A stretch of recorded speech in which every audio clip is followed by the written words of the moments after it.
We got to play smart. We got to play together. Well, we got down. How many teams were here? 22. How many are left, fellas? And at midnight tonight, it's going to be 4. Denver playing with such confidence right now. Jokic, he's got himself a triple-double here in Game 7. I am absolutely shocked. Give this Denver Nuggets team a lot of credit. Him taking the fight away from the Clippers. They are the comeback kids from Colorado. That hurts. It hurts, but we move on. All right, we continue our breaking news here on SportsCenter. Doc Rivers has been fired after 7 seasons with the Los Angeles Clippers, and the undefeated Mark Spears reporting that the 76ers and the Pelicans have already reached out to Doc Rivers and are interested in the head coach. Now, here is Doc Rivers after that Game 7, after losing to the Nuggets. Did the expectations, were they ever too heavy for this team? No, we didn't meet them. That's the bottom line. I'm the coach, and I'll take any blame for it. But we didn't meet our expectations, clearly. Because we had, in my opinion, we'd still be playing. All right, we're going now to the Orlando bubble where Malika Andrews joins us. Now, you have been in the bubble. You saw that Game 7 loss, the Clippers to the Nuggets. So what was the feeling among Doc Rivers and the Clippers after being sent home? Well, you just heard what he said, Ashley. They did not live up to the expectations that a lot of people had and that they had for themselves when coming into Orlando. They wanted to win a championship. That was a very achievable goal that they had in mind for themselves. And so Paul George, Kawhi Leonard, guy after guy just said they were disappointed, but they continued to say, but we have another year. We're going to learn from this. We're just going to get better. But clearly, Doc Rivers is not going to have that opportunity. But he said that was not the only time that he said that he felt that any shortcomings should be placed on his shoulders. He said squarely that that's the way that it should be. But I would be remiss not to remind folks that Doc Rivers, while he was in the bubble, was also a fierce warrior for social justice, for racial equality. He brought that up in nearly every press conference. He said that it's something that he wanted to continue to do once he left, even though that platform would shrink just a little bit, or at the very least changed. He continued to push for voting and voting rights, but they fell a little bit short in the bubble, and so it was just disappointment when they left. All right, thanks so much, Malika. Hang tight for more on the NBA Finals.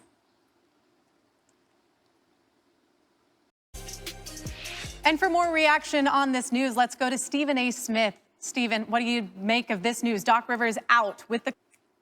Well, it's incredibly unfortunate, first of all. You understand to some degree why he's gone, because when you've been coaching a team for 7 years and you haven't been to a conference finals, that's problematic. We understand that. But in this particular instance, when you consider the fact that he's one of the elite coaches in the game, when you consider the fact that they were coaching in a bubble, you had a team, you were coaching a team that basically voted not to be there, which means they didn't want to participate. You had guys like Montrezl Harrell missing about 33 days, Patrick Beverley missing about 18 days, numerous other players missing a slew of days because they were either injured or there were other things that were going on that prevented them from performing. You really didn't have a chance. And then when you consider what transpired in Games 6 and 7, when in terms of high percentage shots and things of that nature, they were getting them and guys were just missing. Then you have a leader in Kawhi Leonard, the superstar that you acquired in the offseason, along with Paul George, two individuals that probably would not have come there had it not been for Doc Rivers being the head coach of the franchise, and they don't show up in the Game 7. Then it's one of those situations, particularly when you're looking at Kawhi, who is as indifferent as they come in terms of his personality. He's going to work hard. He's going to go on the court. He's going to perform. He's never going to cheat you with effort.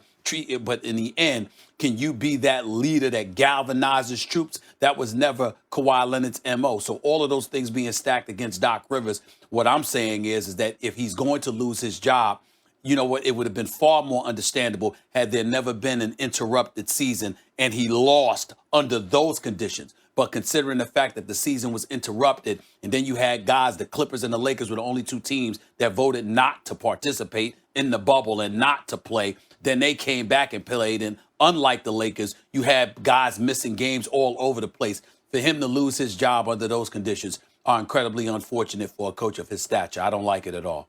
And as you mentioned, this is a team with a couple of big superstars, a lot of good players that come off the bench, a team that I think a lot of coaches would love to coach. So who do you expect the Clippers to now pursue to take over for Doc Rivers?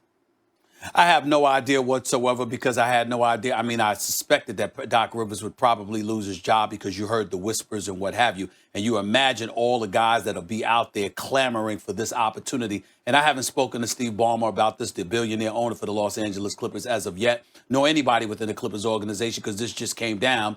And obviously I wasn't working until I just heard the news. But in the end, I will tell you that any coach out there would want this job. Because Kawhi Leonard and Paul George, regardless of how they didn't show up in Game 7, the bottom line is they're stars in this league. And if you consider the plethora of other players that they have on this roster, you might be in need of a quintessential point guard, a literal floor general who can distribute the basketball and stuff like that. But outside of that, all the pieces are there. If they're highly motivated and focused and they want to play, they can beat anybody. Even though it didn't happen, they could still come back. My proposition was that they all come back this season, next season rather. Come back and show what you got and give it to them. And that's what you should do because they'll be more motivated than ever before.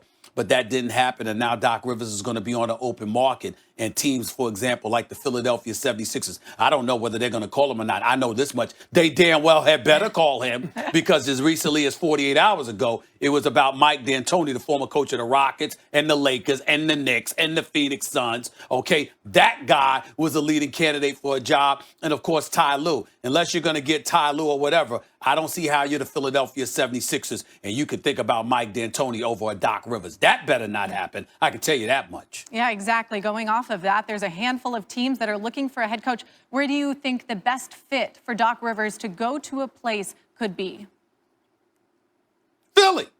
Philly. That's the team. You know, you see a lot of teams still looking for a coach, but definitely Philly. You got a star in Joel Embiid who should have his behind down in the post doing damage, and he should be the second best player definitively on a night-in, night-out basis, rivaling the Greek Freak. You got a guy in Ben Simmons that Doc Rivers would know how to utilize because he can't shoot. Maybe he'll eventually get some kind of a shot, but he has every single thing else in his arsenal to be a prolific perennial all-star for years to come. It would have been nice if they still had Jimmy Butler and J.J. Redick, but guess what? You don't. But you have Tobias Harris, and you have a few other pieces that you could do something with. With the right coaching, the right motivation, a new fresh start, a new voice. The bottom line is, guess what? You can legitimately, almost instantly compete for Eastern Conference crown. That's what this will come down to as far as I'm concerned. If I was speaking to Doc Rivers, and I haven't spoken to him yet, but I damn well intend to, my thoughts to him would be, go for the Philly job. The Philadelphia 76ers, if you're listening, because as you know, I worked in Philadelphia for 17 years. I know these people. The Philadelphia 76ers, because I know you listening.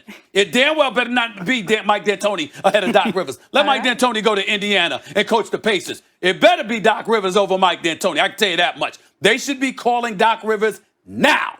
All right. Stephen A. Smith saying Doc goes to Philly. Doc Rivers out with the Clippers after 7 seasons. Thanks so much for your time, Stephen A. I appreciate it. Beyond the Western Conference semifinals, including this year when Rivers and the superstar pairing of Kawhi Leonard and Paul George blew that 3-1 lead to the Nuggets. He put out this statement earlier today. When I took this job, my goals were to make this a winning basketball program, a free agent destination, and bring a championship to this organization. While I was able to accomplish most of my goals, I won't be able to see them all through.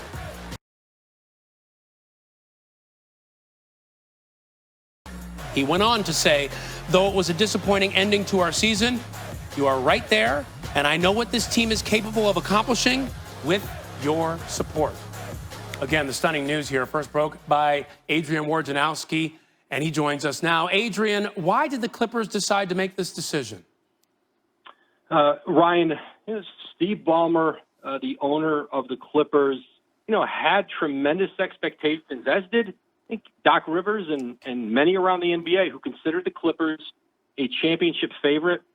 And the way that they went out this year, losing in the conference semifinals, blowing a 3-1 lead to Denver, ultimately changes are going to come to this Clippers organization. They started with Doc Rivers today, and this is a difficult search for the Clippers. This is a championship or bust organization right now. And I think the next coach isn't so clear as to who that might be. There's certainly some candidates, but Doc Rivers ultimately paid the price for a team that talent-wise was among the very elite in the league, but clearly underachieved on the court and in the bubble. Well, as we mentioned, he really rebuilt the culture there, but again, came up short in the playoffs. So who will the Clippers look to now, do you think, to replace Doc Rivers and take over this team that's built to win a championship?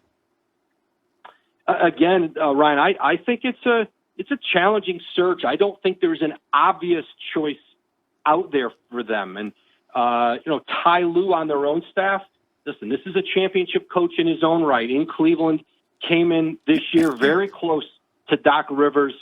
And by all estimations, made a great impression there. He is a candidate in some other places, including Philadelphia, New Orleans. Our Jeff Van Gundy at ESPN is considered one of the best minds out there and one of the most accomplished coaches. But, listen, I think they're going to have to take a step back here with the Clippers. I don't think the next coach is clear to them. I think there's a search process that will start here. But this is going to be, for them, a real challenge. They have Kawhi Leonard, Paul George, who both could become free agents if they wanted again next year. And so this is a team that I think will continue to likely tinker with their roster and try to find the right formula to be able to challenge the Lakers in the West and get out of the West and win a title.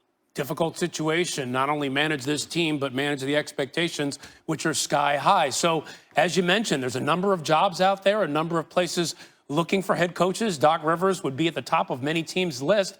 So, where does he look to fit, and how does he fit into some of those possible head coaching vacancies? Yeah, I think Doc Rivers is probably going to take a step back and take a look around and see if he wants to get right back in and do any of these jobs appeal to him. I think for Doc Rivers, he could continue to be very particular about where he might want to go next if he wants to continue coaching.